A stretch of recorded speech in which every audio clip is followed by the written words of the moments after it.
Hello and welcome to the Happier Life Project, brought to you by the free, award-winning mental health and wellness app, My Possible Self. This is the podcast that cuts through the clutter to bring you real, honest conversations about mental health and well-being with experts in the field.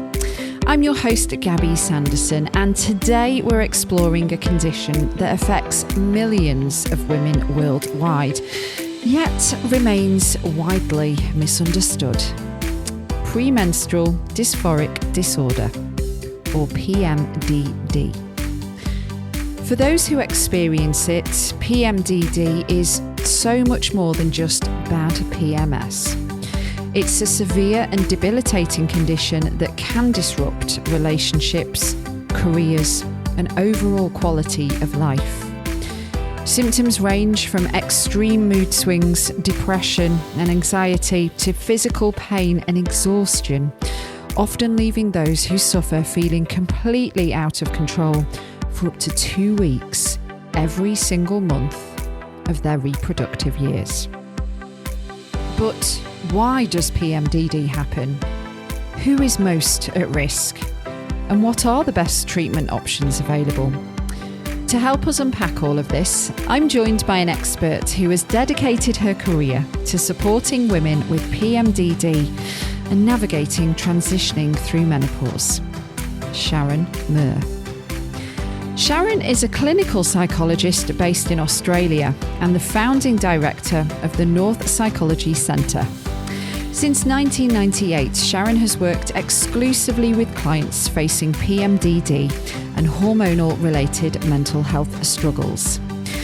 She has educated GPs on the condition, led public seminars on reproductive hormones, and even developed a dedicated PMDD treatment app to reach those who can't access therapy. Sharryn's work runs alongside first-line medical interventions, ensuring that women receive the right, much-needed support. So in today's episode, we're going to look at the core symptoms of PMDD and how they impact daily life. We're going to talk about who is most at risk of developing PMDD and how effective are the treatment options available. Alongside this, we're going to hear Sharryn's own personal story of experiencing PMDD, the catalyst that made her so passionate about helping women struggling with this condition and raising awareness for better understanding and treatment. So, whether you experience PMDD yourself, suspect this is something that you are going through, know somebody who does, or simply want to better understand the complex relationship between hormones, the brain, and mental health for a woman in her reproductive years, this episode is packed with essential insights. So, ready to find a healthier, happier you? Let's get started. Welcome, Sharryn Muir, to the Happier Life Project podcast. We're talking about something that's a very important topic, especially because a lot of our app users and podcast listeners are female in their reproductive years. And today we're going to be discussing premenstrual dysphoric disorder. Is it more commonly referred to as PMDD? It is, yeah. Okay, the most common description is PMDD. So when we're talking about this, we can say PMDD. Yeah, absolutely. Okay. Yeah. I guess I'd like to start off by asking you, what makes you so passionate about advocating for this topic and working, I believe, solely with clients who have premenstrual dysphoric disorder and also that are going through the menopause? Why is this a calling for you? Yeah, great. That's a really good question. So I'll start with my initial interest, which is that I'm post-menopause now, so I'm turning 60 this year. However, I have lived experience with PMDD that ended at menopause because PMDD is a chronic condition that ends at menopause. Now, I was late diagnosed because I was diagnosed like over 20 years ago. And this is only a fairly recently recognised condition, even though it's been around forever. So when I was experiencing it, I had no idea what it was. There was no help. I managed to find help eventually because I'm in the field, but we haven't really progressed much since then as far as clinicians on the ground, recognition. So the treatment and care out there for PMDD women is really, really, really light on. So that's why it's become my passion and my project, yeah. Well, let's start then by defining what exactly it is and how does it differentiate from your typical kind of, well, not your typical, I don't want to make light of it, but PMS. Yeah. So PMDD is a cyclical mood disorder. Okay. Now, it's best described as a cluster of symptoms, primarily mood symptoms, that are quite severe and debilitating in the second half of a woman's reproductive cycle. So what I mean by that is if a woman is in her reproductive years, so between puberty and menopause, she may have PMDD. And if we, just so we're on the same page, if day one of her bleed is day one of the cycle, and if it's a 28-day cycle, just to illustrate the point, day 14 approximately would be ovulation, and then we're back to day 27 is the last day of her cycle. Yeah. And then day one again is day 28. Yeah. Okay. So day 1 through to 14, no symptoms. She's well. She's herself. Day 14 through to day 28, or maybe even into her next bleed, maybe not the whole time, but often it is the whole 2 weeks, she's symptomatic. So it's like a light switch going on and the symptoms start. So, and they're severe, and I can go through them, severe, debilitating, and of what we call a clinical level. So inherent in a clinical psychiatric diagnosis, it must be significantly impairing her occupational work, her social, her recreational, and so forth, day-to-day functioning. So it's up to 2 weeks. And it's severe and debilitating. PMS is usually a lot shorter and it's not a clinical condition. So some of the symptoms in that are similar, but it's not a clinical level. It's not debilitating. Right. So some of the symptoms like physical symptoms like breast tenderness, maybe sleep disturbance, maybe teary, down. But with premenstrual dysphoric disorder, and I'll go through the symptoms, inherent in it is dysphoria. So dysphoria is a global feeling of being overall unwell. It's the opposite of euphoria. So if you can imagine euphoria, everything's fantastic, everything's up and really positive. Yeah. Dysphoria, it's not premenstrual depressive disorder, it's premenstrual dysphoric disorder. She is globally unwell on so many levels. Wow. That immediately makes me think if it's for 2 weeks out of 4, say, just on average, that because, like you said earlier, there's not enough awareness, it must be easy to misdiagnose that with depression and put somebody on, say, antidepressants for clinical depression and not really get to the root of what's going on. That's a really good point. That's a very common misdiagnosis. So depression's a common diagnosis. Bipolar disorder is a common misdiagnosis. Anxiety is a common misdiagnosis. And what we call CPTSD, which is sometimes called borderline personality disorder, they're all misdiagnoses. Right. And the problem with misdiagnosis is they get incomplete treatment. This is a hormonally driven condition. They're not hormonally driven. Right. Yeah. Yeah. So it can be the wrong diagnosis, wrong treatment. I'll pause on that for now. And if we could just go back to some of the most common symptoms that somebody struggling with this can experience, what exactly are they? I'm actually going to list them because when I assess a woman, I go through a checklist with her. Okay. So this is the checklist I go through, and I get her to endorse the severity. So rage, depressed mood, suicidality, irritability, anger, anxiety, brain fog, fatigue, rejection sensitivity, guilt from the impact of their behaviour on their partners, parents, children, negative thought spirals about themselves, wanting to leave relationship, wanting to leave job, self-harm. And then often there's some more physiological sleep changes, muscle aches or joint pain, bloating and breast tenderness.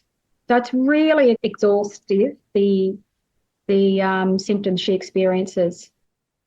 I think it could be easy as well to maybe, if you do experience PMS, but quite badly, quite severely, that for some of those symptoms that you listed, there's a little bit of a maybe fine line in going over the threshold. I mean, I think, and actually this leads me to a follow-up question, is this something that doesn't necessarily occur as soon as you start menstruating when you're in your teenage years? Like, is it something that can develop in your 20s, in your 30s, in your late 30s? So we believe it's largely genetic. Mm-hmm. Yeah. However, I've seen because I've been specialising in this for a number of years now, I've seen onset at first period. So a 13-year-old girl, a 13-year-old is my youngest client at the moment. Wow. I've seen onset after a trauma. I've seen onset after termination or a miscarriage. I've seen onset after birth of a second child. We're seeing a real trend in onset after births of second children. Whether that was always latent, because of the genetic vulnerability, and then out it comes, that's a possibility. Right. So stress. Stress can amplify it, or encourage it to bubble to the surface, if you will. Yeah. And 83% of PMDD women have a history of trauma. So that's also playing a role in its development and its etiology. Yeah. Goodness. I have spoken to my friends a few times who are, let's say, late 30s into early 40s, some mums, some not mums. When we've talked about periods, we've all sort of noticed a bit of a difference in symptoms coming on earlier, like the PMS symptoms. I don't know if that's like etching towards perimenopausal stage, and so symptoms come on early. It seems now to be a trend, certainly in the UK. There's women in the public eye that are talking about menopause, but not so much perimenopause. And it just all seems a bit like we're kind of aware of it, but we're not really sure what's going on still, or like if there's things we can do holistically or clinically to help with symptoms. So it can be quite confusing for a woman, I think, to understand what's happening with the bodies, especially when it's hormonal, Yeah, absolutely. And, unfortunately, women just haven't been educated about this. They just haven't been. The medical establishment in many ways is quite sexist, and it just hasn't given the attention and time to women, and especially, we still know this is happening, women and hormones. That's just been off the radar. Yeah, absolutely. It's not new. Women have lived with this forever, but it's very new to be, in the spotlight. Just on that, that's really interesting, because what we know is that my highest presentation is actually perimenopausal women. PMDD women deteriorate over perimenopause and into the menopause transition. That's when they often come in saying, oh, yeah, I've never been great before my period, but now I'm terrible. It is worse than ever. I cannot cope. It's really, really, really bad.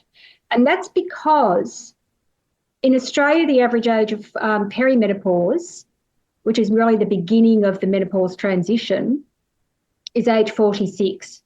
However, 5 years before that, age 41, her brain has started to change, and it's actually more sensitive now in many areas, but one of the areas is the receptor area for allopregnanolone, which is what we think the cause of PMDD on the whole, which is a metabolite or a byproduct or a waste product of progesterone. So her PMDD brain, because this is a brain condition, PMDD, it's not a gynecological condition, it's a brain condition. Right. So her brain has always been hypersensitive to this byproduct of progesterone called allopregnanolone, but now it's super sensitive. So now she's even more sensitive and affected and dysregulated and so forth. So that'll often bring her in for, I need help, I'm really struggling. Wow. So is there anything then that we can do to, I guess there's no cure? There are treatments. There are treatments. Yeah. So there are treatments. Hormonal therapy is one of the treatments, and I'll explain that. And then also there's a couple of antidepressants that we commonly use. They're first-line treatments. And then there's psychological therapy to assist the woman in navigating the episodes. Mm-hmm. Yeah. So the hormone therapy typically suppresses ovulation because her hormones are rising and falling across the month. So if we can suppress ovulation, it stabilises her hormones across the month. And then there's add-back hormones because she needs progesterone and estrogen, and they're carefully chosen to be like a mood-neutral progesterone. Yeah. And if that works, great. Mm-hmm. We're thinking about 50% of women get results with that. Okay. And then antidepressants, there's a couple of antidepressants that we use, and they're directly impacting the hormones, and we think they're doing something to the hormones, which is really good. And we're getting about 60-70% of good results with that. So there are treatments, yeah. And then there's the psychological therapy to assist women in the symptoms. Is it like other disorders or illness where there's a scale as well? A severity? Like a spectrum, of where you might be, because it sounds like some people can be really, really poorly with it, and it's chronic. Yeah. I think the attempted suicides is about 35% of PMDD women. This is a severe debilitating condition. There's nothing mild about it. Yeah. Wow. Even the mild cases, they're really struggling. Wow. Well, so now I think about, certainly in the UK, I think most places, your first port of call if you are ill mentally or physically is to go to your local GP. Mm-hmm. And this is where the misdiagnosis, I guess, comes in. So what is, I guess, some of the language that we can say to our doctor if we suspect, for people listening that think this really resonates, or maybe this is a light bulb moment, because 2 weeks of the 4, I'm fine. But I think as well that period of it being like 50% of the month, you might not actually put the 2 and 2 together of it being like, because usually when we think of like PMT or whatever, we think of like a few days before our period, or, maybe the week before, but for like half of the time that we're living to be suffering this much, I think this is where it does get sticky. Yeah. So, I mean, it's the cyclical nature of it. It's the cyclical nature of it every month in the lead up to the bleed that's a defining diagnostic feature. Yeah. That's the defining diagnostic feature. Right. So if a woman is suspicious, maybe she could do her own tracking. Tracking is really useful, really helpful. There's lots of apps out there that are free that you can track your cycle, your mood symptoms across a month, and that's really can indicate, wow, this is really lining up, in my reproductive cycle. I'm not up and down and, mood swings at any random time. Yeah. And that could be great to take into a GP. Yeah. So, look, I've done the tracking and I know that it's not necessarily the whole 2 weeks. It often is, but some women will come in a bit confused because they're like, I get a bit symptomatic at ovulation, then it calms down a bit for a few days, and then it's back on again for like another 7 to 10 days. That's still PMDD. Or some women, it's only like 7 days. It's not the whole 10. There is variation, but a lot of women, unfortunately, it is that full 2 weeks. Yeah. So tracking is a great one to take in if you're suspicious that maybe. And holistically, are there things that we can do to help ease the symptoms? Not so much by the look on your face. Unfortunately, I'd love to say yes. Yeah. Because a lot of women have that preference for, complementary medicine. We just haven't got the results, unfortunately. Yeah. I mean, basic self-care is great. The obvious ones that all women know of, looking after themselves. However, I would hate for a woman to think, and I've had many women think this, that they've got it and they're suffering because they're not trying hard enough. They're not doing enough exercise, or they're not eating well enough, or they're not doing this. Or that's not the cause of PMDD. It's not because the woman isn't doing enough self-care. Does it affect the bleed at all? It can go into the bleed. Some women, it's like a light switch on at ovulation and a light switch off on day 1. And then they're in what we call the follicular, and they can be fantastic, symptom-free, flying high, themselves. Other women will say they're symptomatic still. They're not great for about day 1, 2, or 3, and then they're back on. Yeah. Does it affect the flow as well? Like, do you bleed more heavily, or no, nothing like that? There is another condition as well that's quite similar, but it's not a clinical disorder, and it's what we call PME. So what some women might relate to that.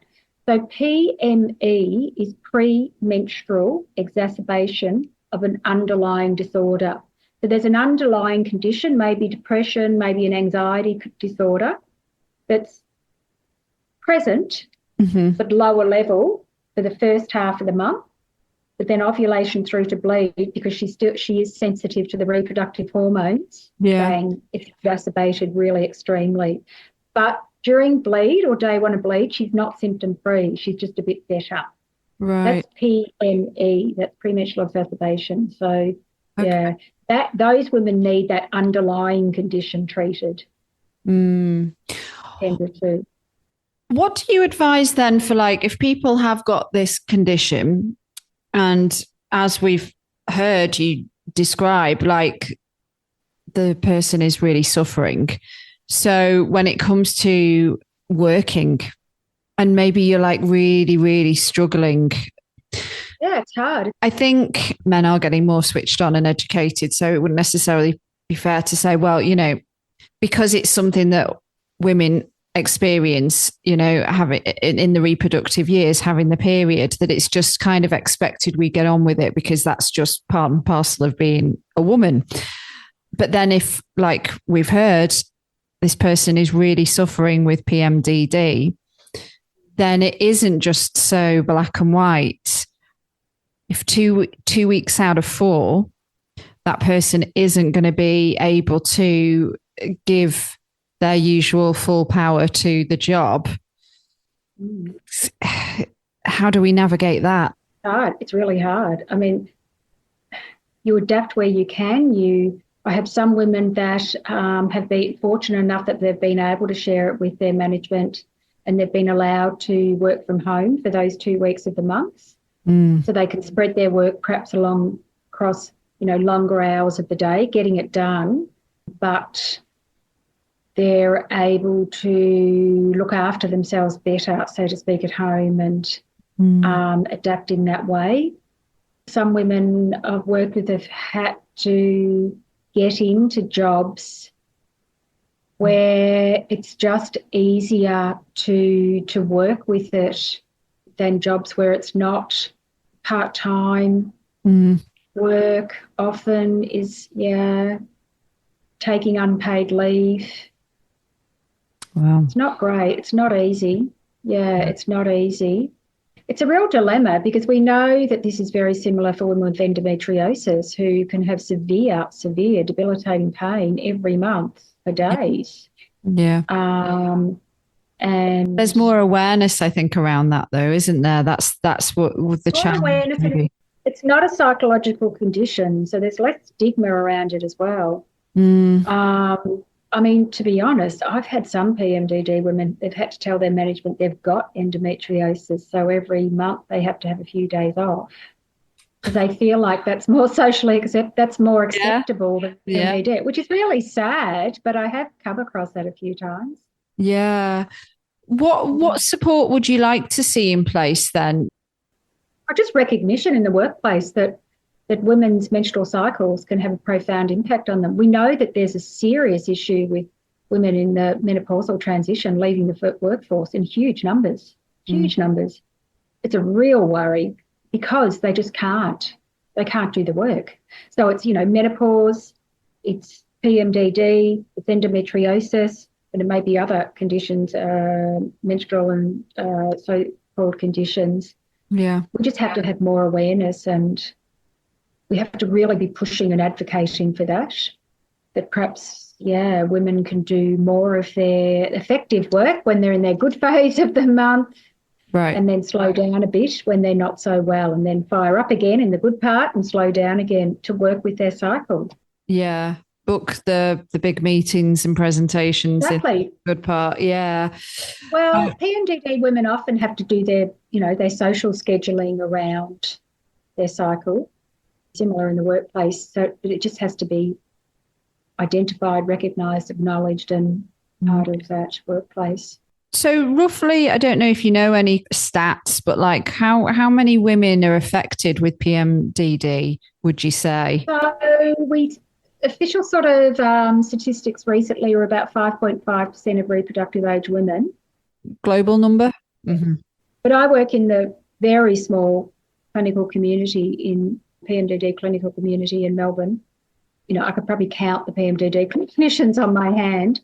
And I've heard, credible sources in that community say possibly as high as 15%. So a hell of a lot higher than what's report. Well, again, it's that kind of murky water, isn't it, about when it comes to diagnosing. And just kind of like as we're wrapping things up, and you mentioned the different treatments available, how effective are they? Which ones? The medical treatments or the psychological?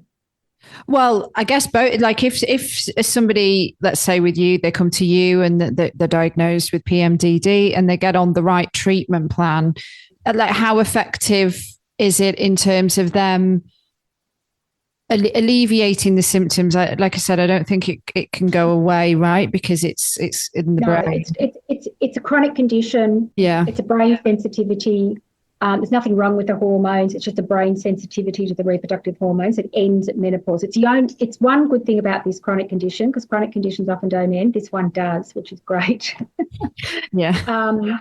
We've just got to get women over that transition, and then. I've blanked. Okay, so about 50% of women think are responding well to the hormonal interventions. About 60 or 70 to the antidepressants. Mm-hmm. Yeah. And many women only take the antidepressant in the luteal phase. They don't take it the whole month. Okay, yeah. They're not depressed. They don't need it's not working like antidepressants. Right. The other thing is antidepressants, we think we're getting about 60 or 70% results, which is great. And it takes 36 hours to kick in. It doesn't take 4 to 6 hours. She's not depressed. We don't think it's serotonin levels. Mm-hmm. We think it's directly impacting those hormones in a way that's beneficial, which takes 36 hours, working in a very different way. Yeah. Mm-hmm. Psychological therapies. It's recognised that probably the best psychological approach is called DBT, dialectical behaviour therapy. So a colleague and I have written a paper that's in submission at the moment on DBT for PMDD, and we're running a group this year that a local university, RMIT, will be studying. Mm-hmm. So DBT is a very powerful treatment mode. If anyone can access that, that's really great. It's associated with a condition called CPTSD, which is also referred to as borderline personality disorder. It's associated with that. However, that was only what it was originally associated with. We know now DBT, which is an amazingly fantastic therapy, is effective for lots of conditions, mood disorders, anxiety, eating disorder, and so forth. and we think it's the best fit for PMDD. I've also developed an app, a treatment app. So I developed that during lockdown because during COVID lockdown, my wait list just blew out ridiculously. So I thought this would be great for women to access. It's DBT for PMDD, to access, which is DBT skills specifically tailored. And the reason we think it's a great fit is two of the modules are distress tolerance skills and emotion regulation skills, which is exactly what PMDD women need because they're dysregulated and they're distressed. So skills to address that distress tolerance and emotion regulation are fantastic. Yeah, I was going to ask you about your app. So it's called PMDD Treatment. Yeah. You can find it in the usual app store places. That's the usual app, yeah. And that's sort of me, video form, delivering DBT skills and educating women about PMDD and the skills and so forth, yeah. Women's health GPs are gold. They're fantastic. I don't know in the UK, but in Australia, specialists are hard to get into. Yeah. So gynecologists or endocrinologists or psychiatrists. So I always recommend, encourage women to see women's health GP who understand these conditions, but often, or a local GP. Yeah. And also for psychological DBT, if they can get into any DBT, dialectical behaviour therapy skills, that's great as well. Yeah. Thank you so much for educating us today on this. With the UK, unfortunately for most health services, there is a wait list, especially on the NHS. It sounds like it's absolutely worth pursuing. And often you have to be quite relentless to make sure you don't fall through the cracks, Yeah. Look, to be honest, we've got Medicare here, so people can access some Medicare rebated sessions from private psychologists. That's probably most of where people are accessing their support. Right. Yeah. The IAPMD website, the International Association of Premenstrual Disorders, that's an amazing website that comes out of the UK, actually. Okay. Yeah, so a woman called Sarah and another woman, Laura and Sarah, UK and Canada, set that up, the International Association of Premenstrual Disorders, online website. Amazing, fantastic resource. Oh, brilliant. Well, we'll put all the links to everything on the episode show notes and in the app as well. Is there anything else that you'd like to add that you think we've not covered? I don't think so. There's another resource in Melbourne, the Her Centre, Health Education Resources. That's fantastic as well for lots of information about women's health. Okay. Menopause, perimenopause, PMDD, etc. That's another resource. But yeah, it'll be in the link. Yeah. Okay, perfect. I don't think so. No, I think. Thank you so much. Well, we do a signature sign off and it's called the Happier Life Project's Last 5 in 5. These are like quick fire questions. They're the same 5 questions that I ask every guest to conclude the episode. Yeah. So if you're ready, we'll do our last 5 in 5. Okay. When and where are you at your happiest? With my family, my kids and my partner. Nice. And my beautiful best girlfriends. What's your favourite thing to do that nourishes your mental health? Swim. Swim. Get into water and swim. Love it. What piece of advice do you now know that you wished somebody would have told you earlier that would have made you a happier person? Shared with others the struggles that I was struggling with PMDD rather than kept it to myself and was ashamed. What is the most important one thing that needs to change to make the world a happier place? Gosh, one answer for that. No. Just women's education and empowerment. Okay, last question. What is a simple, actionable first step we can take when it comes to exploring PMDD, if this has resonated, that will help us on our mission to building a happier life? So start tracking. So, because that'll really give you a sense of what's going on here. And if your episodes line up, in those weeks before your bleed, go to your GP. If they invalidate you, find another one. If they invalidate you, find another one. Keep trying until you find someone that believes you, it's real, PMDD, and validates you and will help you. Fantastic stuff. Sharryn, thank you so much again for today, and especially because it's Friday where you are too, right? It must definitely, you've gone past normal working hours to speak to us. It's 6:42 Friday evening. Right. Fine. Good. I can talk about PMDD forever. Well, thank you. To find an expert like yourself, do people work via Zoom as well? Because I know since COVID, this has a lot more. It's a lot more accessible. My clients are all over Australia. I've got UK clients actually. I've got mine in India. Yeah, a lot of it's on Zoom. My last client today was from the UK. Oh, really? And I mentioned the podcast, and she said there was a reality show called Husband Meets a Wife or something like that. Is it like Married at First Sight? Married at First Sight. Yeah. Oh, yeah, that's absolutely massive. So she had PMDD. She had PMDD. Oh. And that was big, because often when that's the case, that's big publicity for us when. Yeah. And apparently the show handled it really well, which I was so grateful.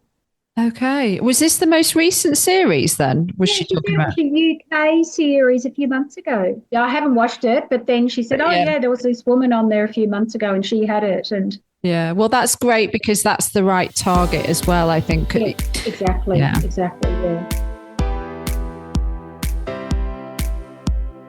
Gabby here. Thank you so much again to Sharryn Muir for a really fascinating and I think extremely important conversation. And thank you to you, my friend, for listening to this very episode of the Happier Life Project podcast. Just one more minute of your time for the important housekeeping, and then I'll say farewell. If you are suffering with your mental health, there is a crisis button on the My Possible Self app, which will signpost you to the correct information for immediate expert advice. Those of you who are listening on one of the podcast platforms, the My Possible Self app is completely free to download, so you don't need to worry about it costing you anything. If you are in crisis or you think you may have an emergency, please do call your doctor or the emergency services immediately. The views expressed in this podcast are solely those of the interviewer, which is me, and the interviewees.